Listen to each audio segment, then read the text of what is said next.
யுஏஇயின் golden visa பெற்ற இந்திய திரைப்பிரபலங்கள்.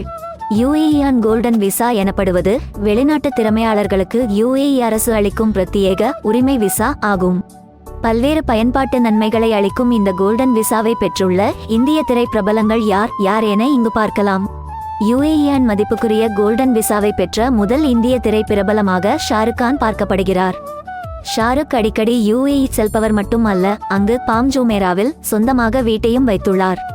ஐக்கிய அரபு எமிரேட்ஸுக்கு அடிக்கடி பயணிக்கும் பாலிவுட் பிரபலங்களில் ஒருவரான சஞ்சய் தத்துக்கு கடந்த 2021ஆம் ஆண்டு மே மாதம் கோல்டன் விசா கிடைத்தது.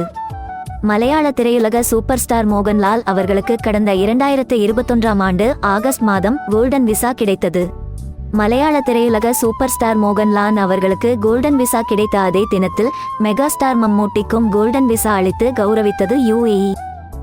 மலையாள திரையுலகில் வளர்ந்து வரும் நடிகரான டோவினோ தாமஸ் கடந்த 2021ஆம் ஆண்டு ஆகஸ்ட் மாதம் தனது கோல்டன் விசாவை பெற்றார். மலையாள திரையுலகின் முன்னணி நடிகர்களில் ஒருவரான பிருத்விராஜ் சுகுமாரன் கடந்த 2021ஆம் ஆண்டு செப்டம்பர் மாதம் தனது கோல்டன் விசாவை பெற்றார். உலக நாயகன் கமல்ஹாசன் அவர்களுக்கு கடந்த 2022ஆம் ஆண்டு ஜூன் மாதம் கோல்டன் விசா அளிக்கப்பட்டது.